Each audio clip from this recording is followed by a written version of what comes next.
I'm Rob Licuria, Senior Editor at Gold JB. Welcome to our Gold JB Film Composers panel. I'm here with Marius de Vries, composer for Coda, Arthur Sharpe, composer for The Electrical Life of Louis Wain, Kris Bowers, composer for King Richard, Daniel Pemberton, composer for The Rescue, and Jeymes Samuel, writer, director, producer, and composer for The Harder They Fall. Guys, you know, you're all really experienced composers now. You've been in the business for some time. What do you wish you knew when you first started out about the ups and downs that you do know now? I'm going to go to you first, Daniel. Okay, well, I would, if I could go back in time to myself, I would have lent even further into my limitations at the time and have, rather than, I started out with like just one keyboard and a tape machine in my bedroom.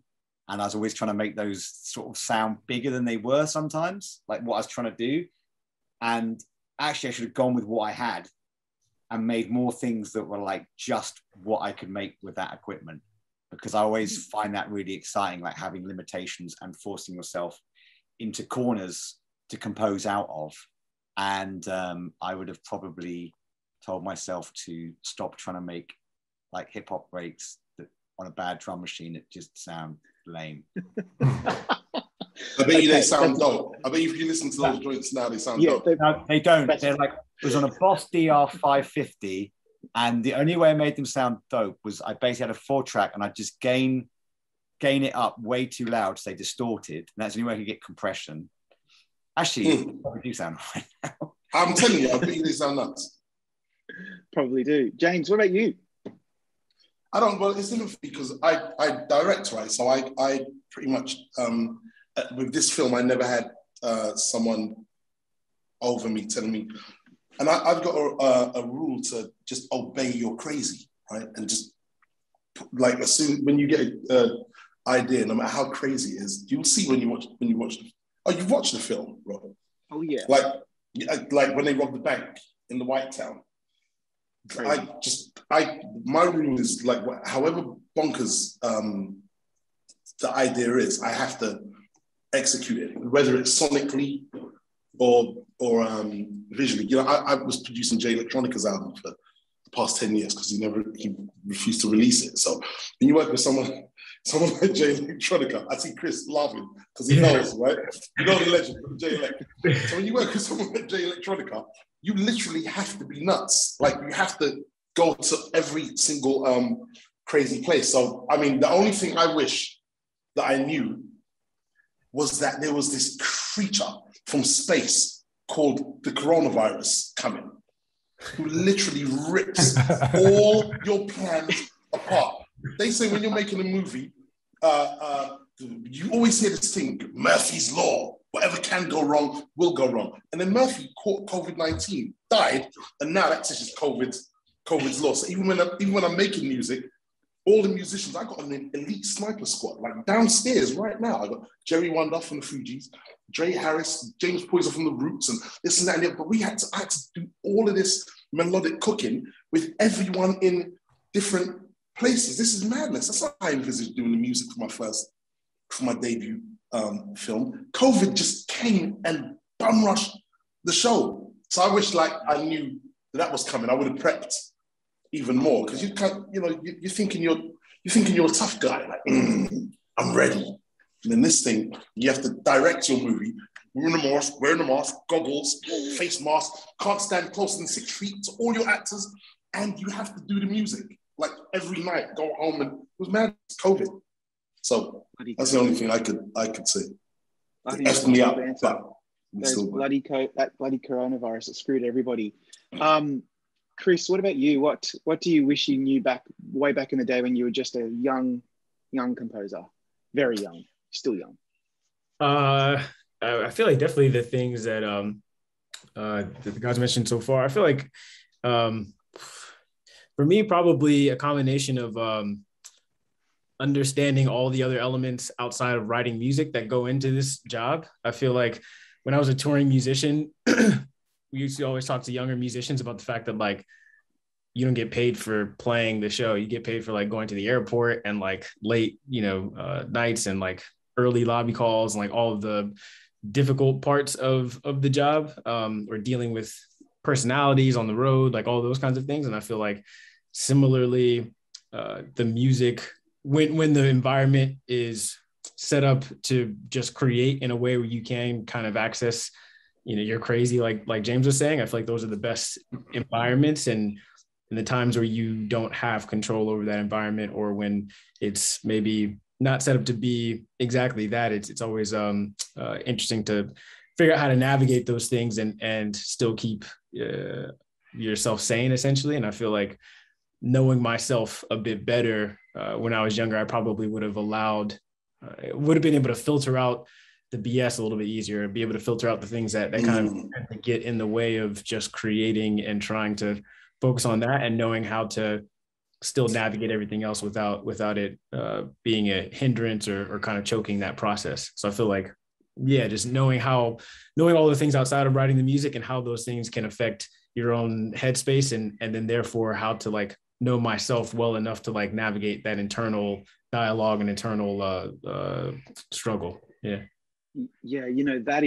I think that would be actually something for a lot of professions, that gift of hindsight as well.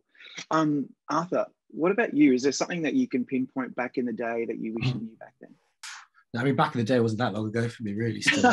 You're still so young. Yeah. I guess I think one thing that you come to discover once you enter this world is just how many people are amazing at what they do. Like the musicians, I'm sure I've experienced the least out of everyone here, but the number of musicians out there who are just unbelievable at what they can bring, to your project, and how much you want to trust them, and how much you want to try and seek these people out and find them and write for them and so on.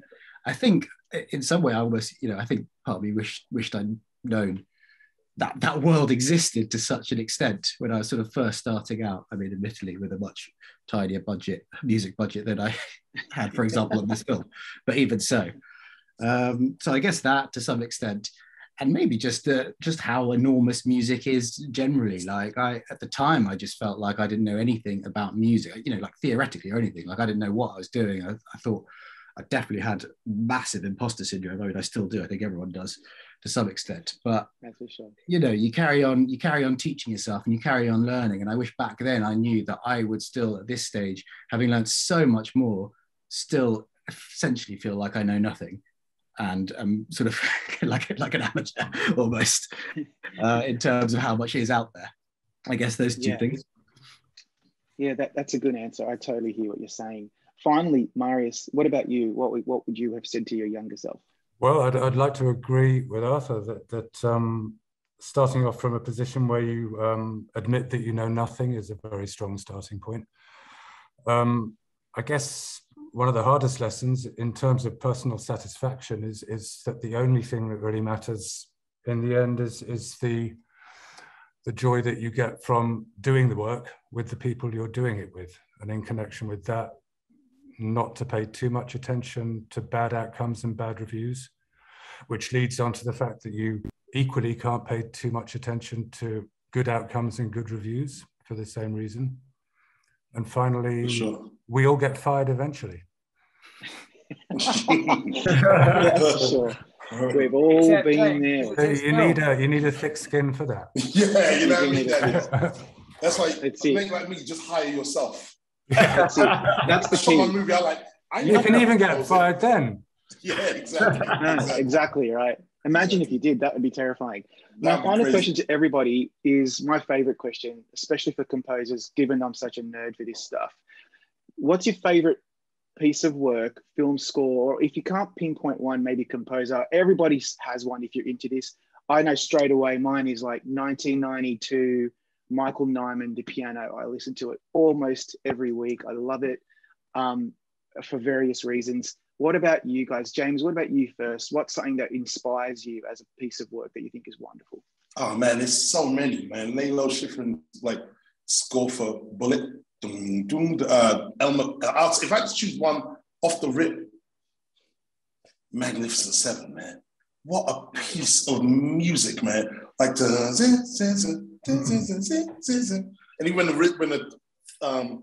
the motif stuff.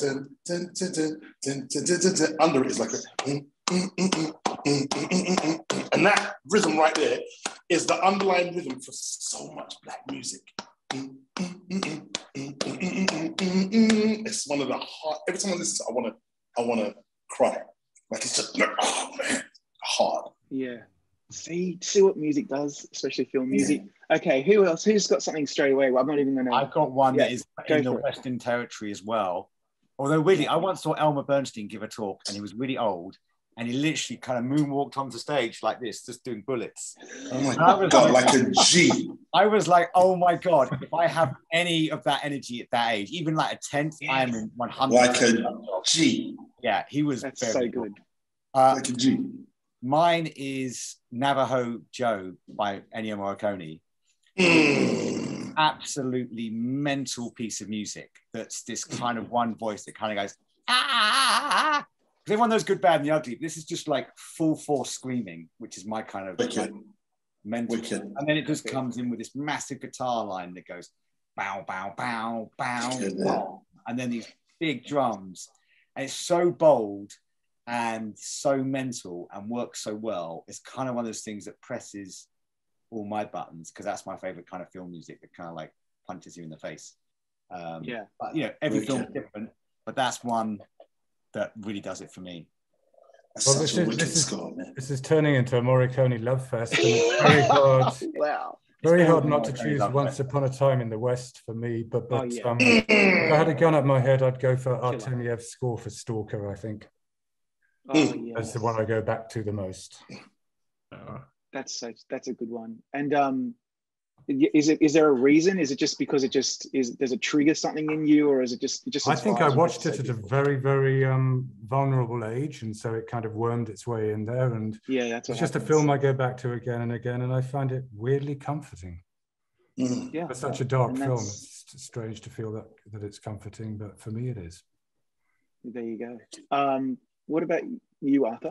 I mean, if I was going to give you a Morricone one, since everyone else is, I do also love Once Upon a Time in the West, but also his Once Upon a Time in America work is unbelievable. I think it might be Deborah's theme is an unbelievable piece of music. I don't know about a single piece of music, but right now I think is it Mika Levy? Is that how you pronounce her name? Yeah. I think I would. She may be the only composer where I would seek out a film if I found out she's done a score. Same. And watch it purely to hear what she's done now, kind of thing. I think she's unbelievable and sort of single-handedly moved scoring forwards several steps in her few films that she's done.